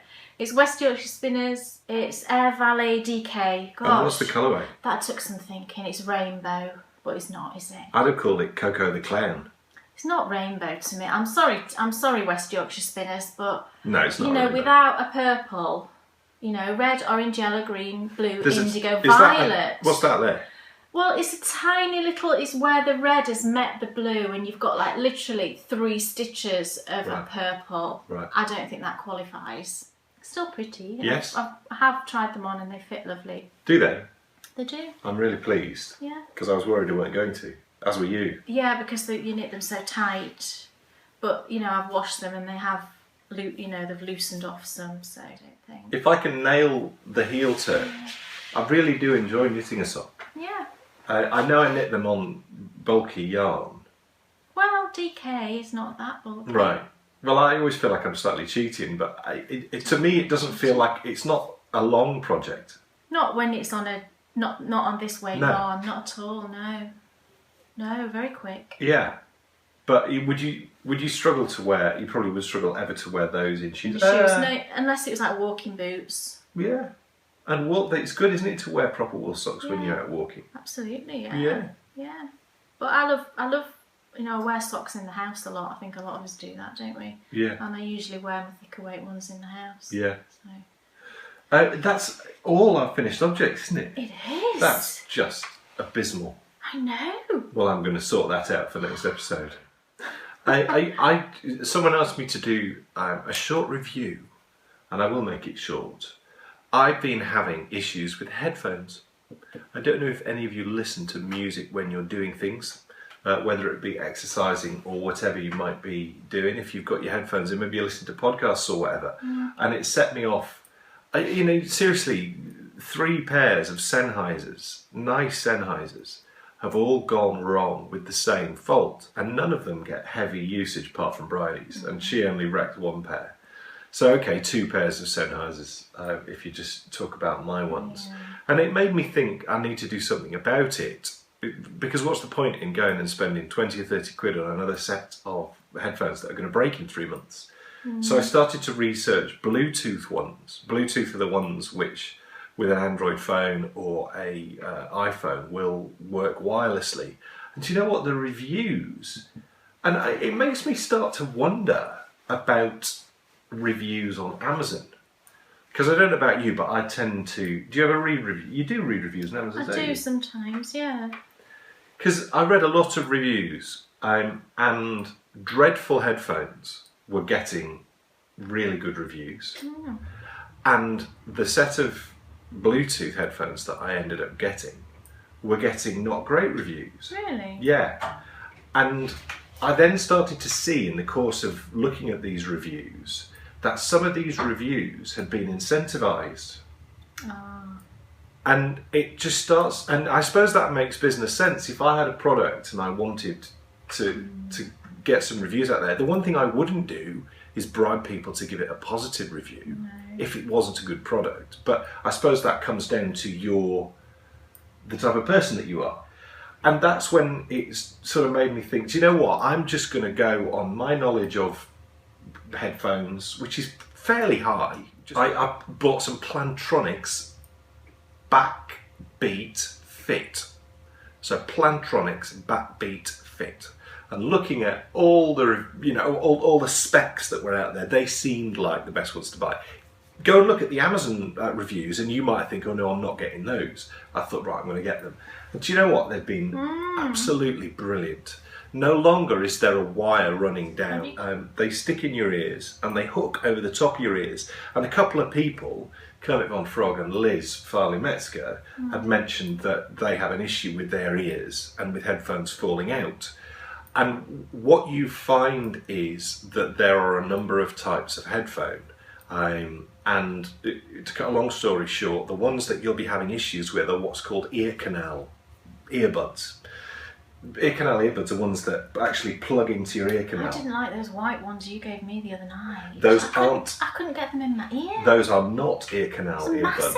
What Kay's talking about, and this is a very odd design, the Apple earbuds that the phones come supplied with, they're designed to sit like that. Yeah. So they sort of sit with the weight. Wasn't comfortable at all in my ear. I think if you wore them how they're designed to be worn, right, they would feel comfortable. But I personally find, and I don't know about you, I'd love to meet a person who can successfully move around with those in. Yeah. Because they literally do just fall out. They do fall out. So those are the ones that sit just outside the ear, they fall out. So I totally get people have those falling out. The ear canal earbuds, you normally get 3 different types of, there's like a rubber collar that sits on it and you can put different size ones on, and those actually push into your ear. So Liz and Sam, I think those would probably work for you if you put the right one on. The beauty of these ones that I bought is whatever shaped ear you have, they're going to stay in your ear because there is something that fits over the top of your ear, so they can't fall out. And then it goes around the back. You look like a character from like Star Trek or something. If you are part of the Knitters Get Fitter crew, which seems to be growing all the time, and you're looking for a decent pair of headphones to listen to your podcast or your music, these are really, really good. So yeah, I was asked to do that and I've done it. So now I'd like to know, Kay Jones, what's on your bookshelf? But I'm reading, I think this is the 14th book in the series. Wow. How old is she now then?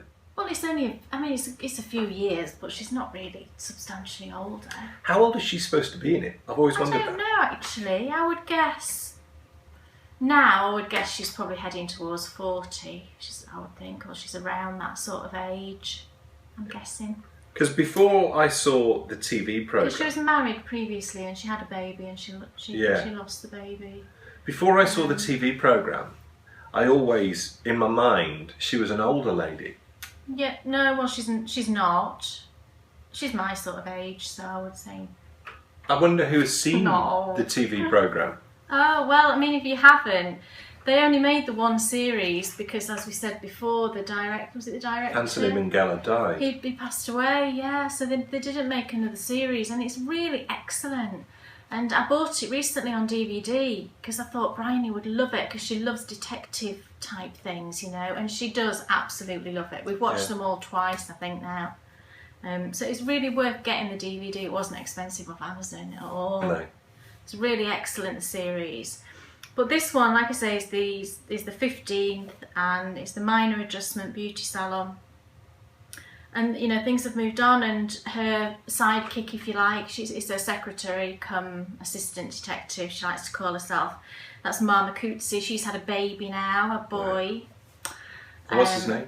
Clovis. Well, I still don't know his first name, but they've given him, his middle name is Clovis. That's a great name. Well, the reason is because their Bible is a book about how to be a really good detective, and it's by somebody called Clovis Anderson, and they actually met him in the previous book to this one. It was brilliant. And so, because they love this book, it is literally like their Bible. She's given her little boy his middle name. I still don't know what his first name is yet. He's not been born that very long, really. So Maura Motsway is kind of lonely because she's off on maternity leave. But there's a couple of sort of investigations going on, and one of them is involving this beauty salon. So it's just a lovely, lovely read. I love them. And I feel like they're my friends, the characters in it. That's a clever book, isn't it? Yeah. It's good when things do that. Yeah. So I've got this one and then one more to read, and then I'll be fully up to date. So excellent read. Sprawl Dan from you, Jones, and then a massive what's sprawl on from your me. bookshelf? Well, it is actually on my bookshelf, Oh yeah, we've moved a bookshelf down here. which is very cool. And I can also pop my reading hat on. No, it's awful. Let me put it on. You see, I think I'll probably look cute. I don't know, why would farmers, because traditionally, I mean, it's kind of ridiculous, but why do farmers wear these? There will be a reason, won't there? Yeah, there will. And if there's anybody out there can tell me why farmers wear these, because to me, it doesn't cover your ears or anything. I don't know how it can really keep your head that warm. There must be a reason why they don't go Maybe around it's with big just to woolly keep hats the on. rain off the head. So, I'll start with the one that I'm reading currently, and I know I mentioned this last time, but I think what would be really cool just to pick out with this book, something happened last night with this, that makes these types of books for me so interesting. People talk about history books and how they're dry and difficult to read and that the characters don't come to life. What she's done, Antonia Fraser, with this book is she's used, and I know there's plenty of other books, historical books out there that adopt a similar approach. She's researched in royal courts in the 1200s right the way through to today. There are ambassadors from other countries, and back then there was a guy called Eustace Chapuis who was, Great name. you should remember that from when we watched the Tudors. Oh, I do. Yeah. He was the Spanish ambassador. Oh, he was lovely. I used to like him. Yeah, he's cool character. So Eustace Chapuis, what he was doing was writing letters, regular letters, back to his boss, that was the emperor. And these letters still exist, as do plenty of other letters. For example, the love letters that Henry wrote to Anne Boleyn ended up, and they might still be there now, they might have given them to the British Museum, but they ended up at the Vatican. Right. And the Vatican had them for a That's while. a bit ironic. Yeah. Now, the letters that Anne wrote to Henry, he destroyed. So we don't have any of those. So we only have it going one way. So anyway, what Antonia Fraser's done is she's used these letters to really shape her story and shape the character growth. And I'll just use one example. Anne Boleyn has just become queen. They actually got married before he got divorced from Catherine. Really? And then they fudged the paperwork. So they weren't actually married? Well, Henry's argument was he'd never been married to Catherine. Why? Because when he got married to Catherine, she lied to him and said that she was a maid, e.g. she had never got intimate with her first husband. Right. Because so never consummated it. Correct. Right. And she never did. So that makes you not married if you don't consummate it. Back then it did. Yes. Right. So his argument was, my marriage to Catherine was never legal. Right. Because she'd consummated her marriage with my brother Arthur, even though he knew full well it wasn't true. He was making it up. He got married, and he got married with a clear conscience because, in his opinion, his first marriage never stood. Right. So she's just got married, and now her job is to produce a male heir. So in the course of the story, you physically hear the words of Anne Boleyn, and the way you hear those is Eustace Chapuis is at court, he's writing down what he hears, and he's sending that back to his boss, so his boss knows what's going on.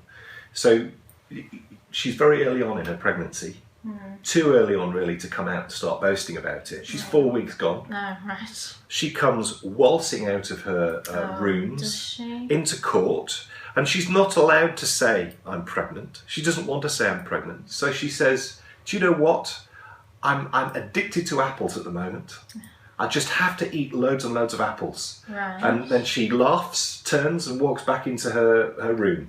Right. So she just comes out and states that in the middle of court, and then off she goes back into her room. And she did that deliberately because she wanted everyone to be initially shocked and then go, oh, if she's addicted to apples, she must be pregnant. Right. And I love that because you just get a feeling of what the character of this person was. Yeah.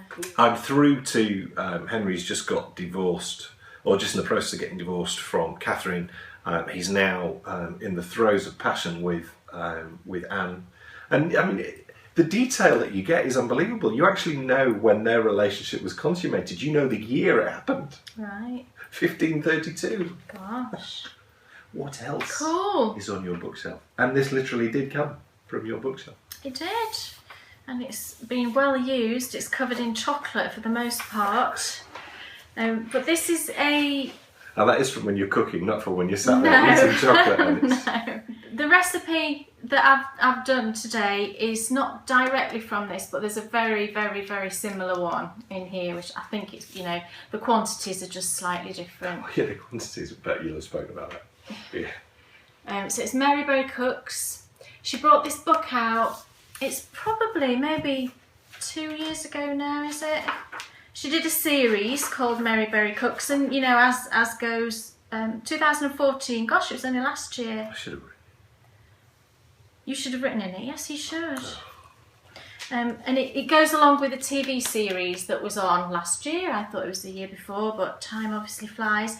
And the recipe that I've done more times than I can shake a stick at, and there's some actually in a cake tin on over there on the side, is this one. I won't obviously show you the recipe, but it's a rich chocolate. Otherwise, Mary Berry will be on the phone. She will, won't she? It's rich chocolate tray bake with a feathered icing. I'll just show you the picture there. And I've made this, I can't think how many times, and it is the best chocolate cake I have ever made and tasted. It's very nice. Is it not? Yes. Bryony loves it.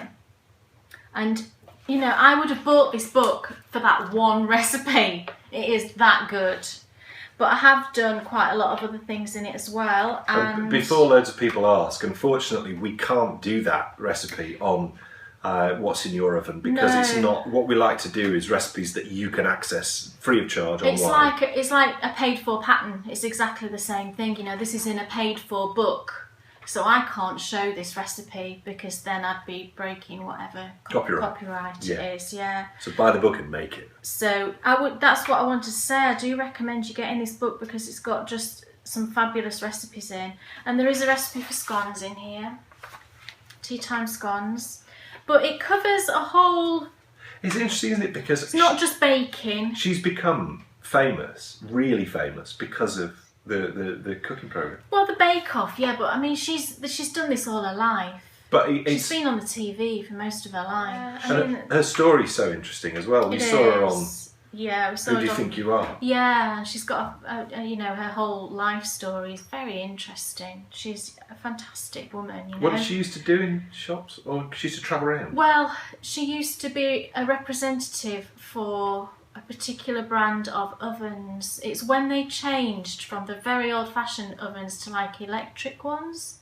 I think it was electric, or was it gas? It was when there was a distinct change in the type of ovens that you could have in your houses, and she was a rep for them, and she used to go around and do demonstrations, you know, and she used to demonstrate always the oven with a Victoria sandwich. That's how she. I always say it's a good judge of an oven is to bake a sponge cake. But she's got the recipes in it are all fantastic, like butternut squash and spinach lasagna. I want to eat that now, you know, and ribeye steak with Stilton butter. I always think... She also shows you how to make things like breadsticks and all sorts. Smoked salmon with potted shrimps. It's just all really good.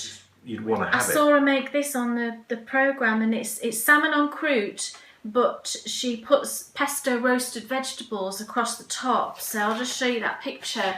So it's a piece of salmon with roasted vegetables and then wrapped in pastry. Oh, that sounds fun. That is my sort of food, that. And that's make fantastic picnic food, wouldn't it? I mean, look at her. I've said I want to make that. It's really celebration thing. And then she does like a winter buffet. And just, it's a fantastic book. But then, you know, very basic things like the ultimate roast potatoes. There's a Yorkshire pudding recipe in there. It's a good cross section too, It's isn't fantastic. it? Of regular weekly meals. Yeah, with you know, posh more stuff. dinner party type stuff, which we never do dinner parties, but You could totally have that and just be able to use that in every situation. yeah, Get this book. It's and there's hot puddings. Oh, I love hot apple crumble with walnuts. Oh my gosh, and look at that. What's that? Sussex pond pudding. This is an amazing pudding. I mean, people in the UK probably have heard of this, but basically it's a steamed pudding. I'll show you a picture there. Can you see that picture? There's a whole lemon inside the pudding. And what happens when it's baked, it's like apples around it and brown sugar and everything. But the lemon inside, once it's cooked, when you cut into it, it forms this sauce inside and it like creates this puddle, and that's why it's called. Can you see there? I'll tell you who'll be going nuts, Michelle. Dancing Dog Dye Works. Oh, she wow. loves a pudding, don't you? But that looks fantastic. And you can eat the whole thing. It's, you know, warm chocolate fondant tart. Queen of puddings in there. Classic Saucy rice brownie pud, pudding. that looks nice. Oh my gosh, saucy brownie pud. So I would highly, highly recommend this book. It's just fantastic. And she's got a new one out. She's doing a new series right now that's on the TV. I forget what it's called, but she's got a brand new one out and I've not got it yet. Shelf. What else is on your bookshelf? I'll tell you.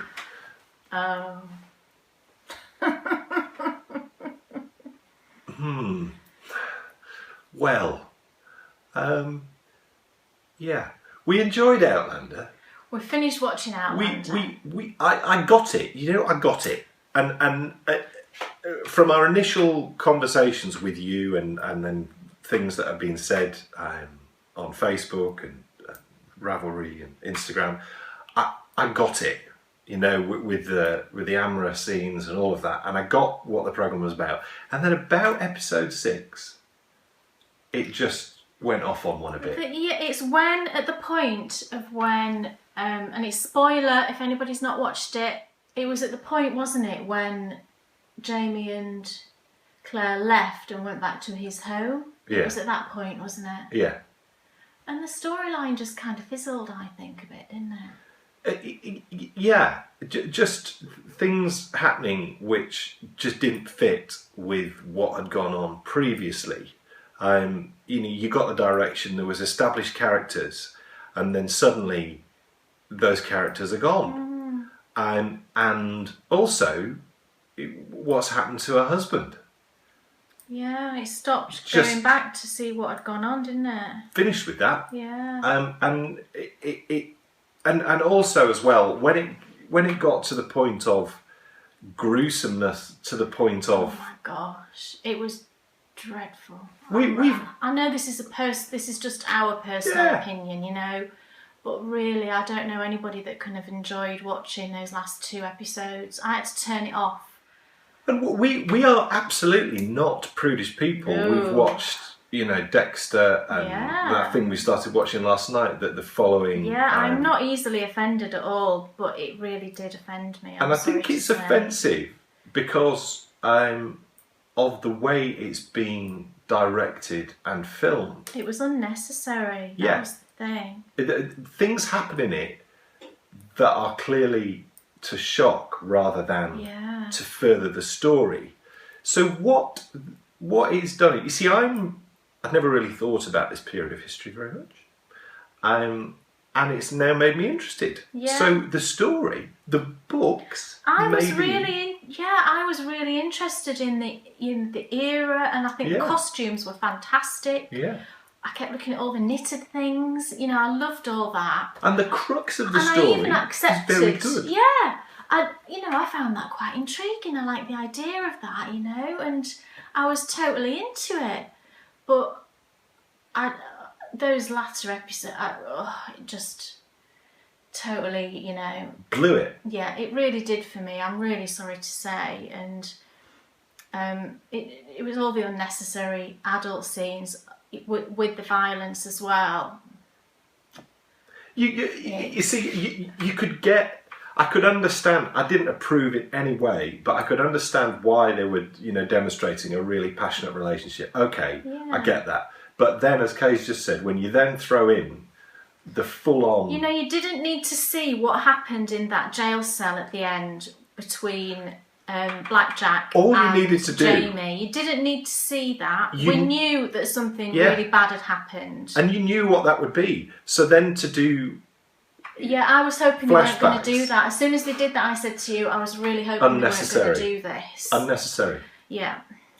So what he's done is, it's made me... I've always loved Scotland. I'm very interested in the Braveheart era and the Robert the Bruce era. Read lots of books about that, all really interesting, but never really this era. So it's fired off lots of interest in that. So I went online and I bought a book for 1p. I had to pay £2.80 for delivery. But still, shocking. Still it's... £2.81. So the book for 1p is a second-hand book. And do you know what? I'm all for that. Yeah. Because I hate to think of a book sat not being used and read. It's designed to be read, isn't it? So here it is. And I did a bit of research as to what was a good book to read, to research this area well. And this book came out pretty much at the top of the list. It's called Culloden and the Last Clansman. And it's all about the Battle of Culloden, which is what happens, I think, in book 2 of the Outlander series. It's what they've been working up to in book 1. But what it's going to pick up on is clan life.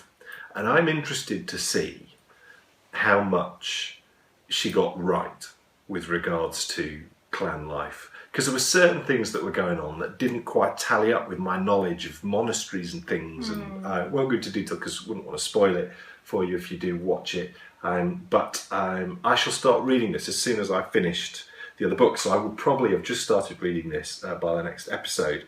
But if you've watched Outlander and you've enjoyed Outlander and you want to read about... This supposedly is a very... it says on the back, constantly illuminating, bringing provocative perspective to the identity of the Highlands. One of the most exciting historical works of recent times. Wow, magnificent, marvellously comprehensive, just and profound. I mean, great reviews, quite simply a godsend. I just want to also say, I really hope we've not offended anybody by giving our opinion on Outlander. I know a lot of people are crazy mad about it, and absolutely fine. Everybody's entitled to their opinion, but as you know, we're always honest. We will always give our honest opinion, and I wouldn't want, because we felt so strongly about it. I know it's only a TV programme, but that is that on Outlander. I think it's time to finish off. Endy bits. We'll just mention briefly the 2 Knitalongs, because they start on the 21st of June, which is a week on Sunday, isn't it? Yes. A week on Sunday. Patrons, all the Knitalong information is in Baker Bears News issue 1 on page 2. Yes. How exciting is that to say that? It's also in the Ravelry thread. Yes. The details are there. And there's lots of people are chattering about, what they're going to knit, and it's very exciting. So the Brittalong is open to everybody. Brittalong is open Please, to everybody. come and get involved. And the favourite colour, patrons only Knitalong, is obviously just the patrons.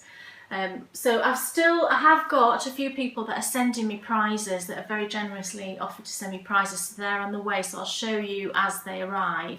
And so at the moment I've just got what I showed you before, the opal yarn, and don't want that to topple on the floor, and the lovely project bag from Julie at Suffolk Socks. She's got a lovely, lovely website actually with some beautiful British yarns in it. So if you are looking for some British yarns, I would say check out Julie's website. So I've got those 2 prizes. So 21st of June, I suppose you could say midnight. Yeah. If you depending on time zones and things, you might want to cast on when it's midnight here. Yeah. It could be, so midnight on the stroke off on 21st of That's June. when I'll be casting on. Let's get casting on, and I am going to knit with this, and this is a purchase that I made these last couple of weeks. I've only got one other thing, but this fantastic thing, I saw this yarn in Deb's shop. It's fondant fibre. I saw this colourway in a shop the last time she did an update and they were all gone. And I just thought, right, I thought, should I send her a message asking for a custom order? And I thought, no, I'm going to be good, I won't. Anyway, she put some more in the shop, didn't she? This last update, Deb. So I had to get one because I just think this is the most beautiful colour ever. And it's on her Spangle Gold base. I mean, please, how could you resist that? It's superwash merino, nylon and gold stellina. So I'll hold that there and hope that you can see the colour really well. It's the most beautiful, like a blush pink. Oh my gosh, it's just fantastic. It's so soft. So I'm going to be knitting with this. It's British yarn. And it's my favourite colour. So it covers both of the bases. I haven't decided yet what I'm going to knit. I'm kind of erring towards some blueberry waffle socks.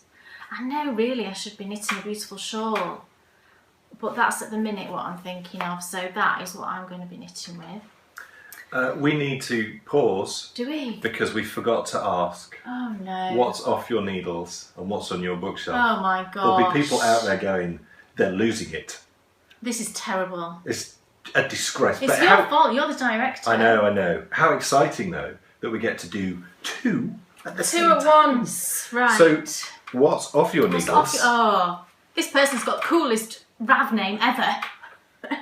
So what's off your needles is Lexi Luthor. Lexi Luthor.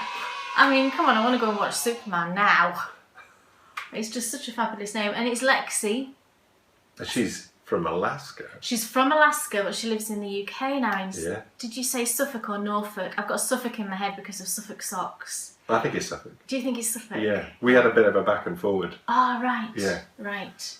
So Lexi, go and show us what's off your needles. And I love your acting. And also, Lexi, I hope you don't mind me saying, but if everyone could just... I know Lexi's mum's not very well, so if everyone could just have Lexi's mum in, do what you did for me, and thoughts to Lexi's mum. And I know she finds it really difficult because she's in Suffolk and her mum's back home in Alaska. Yeah. Thoughts for Lexi's mum, and we also need to ask what's on your bookshelf. Gent 65, Thank what's you. on your bookshelf? It's Jeanette. It was Jeanette, Yes. wasn't it? Yes. Selected by Kay. I just said the name because it was closer. Thank you. You could see it in my aged eyes. So Jeanette, go and tell it. Jeanette, again, lives in the UK. She lives in Birmingham, isn't it, Jeanette? She is a watcher of Xena. Oh, you must live near her. Xena Warrior Princess. Yeah. Xena Warrior, our lovely warrior princess, who gets married very soon. And who's been doing up her larder. Should we say the date that she gets married is? I mean, we won't say what the date is. We've said before, we spoke about we it. said But Xena gets married on our wedding anniversary. How cool is that? So it'll be our, how many, darling? 11 years. Oh my gosh, it totally is not. 12. No! 13. No. 10. Thank you. Sorry. It only took 4 attempts.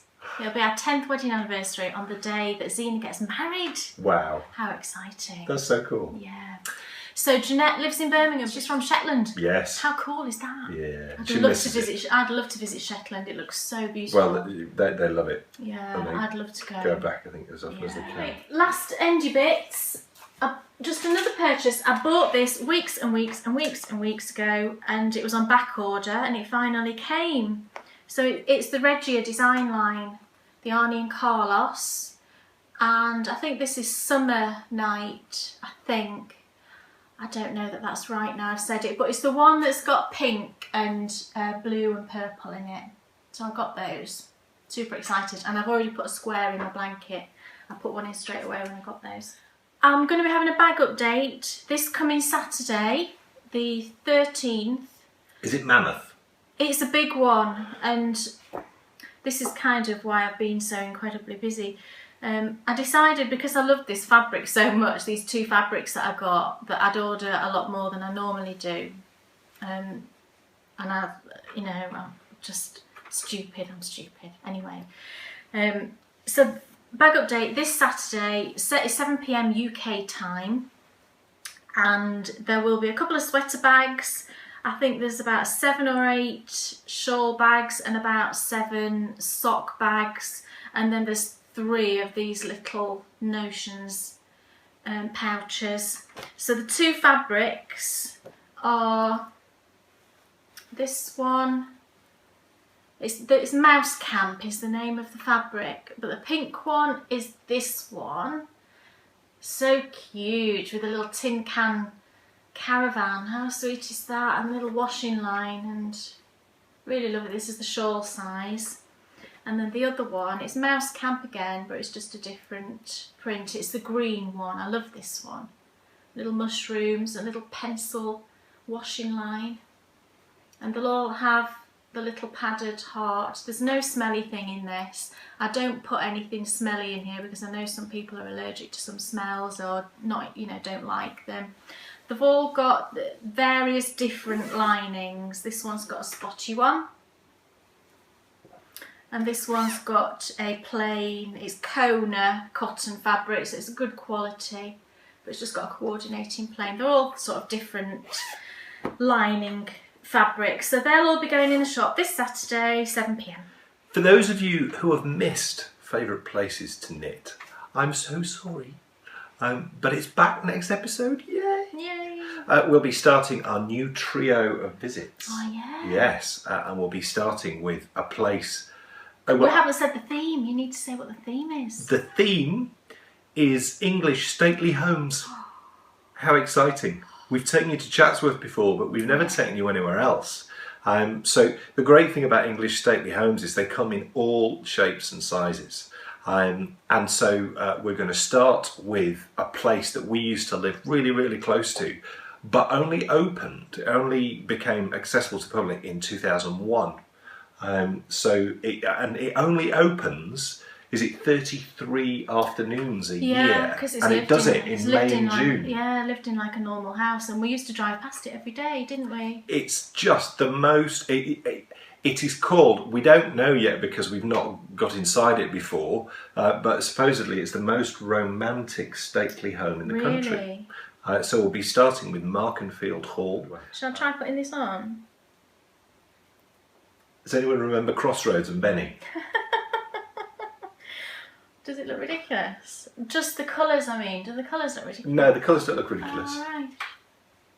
I mean, it's cosy. I seriously think, and I'm not saying this because I have an issue. Look, I'm nearly at the top. Yeah. I'm not saying this because I have an issue with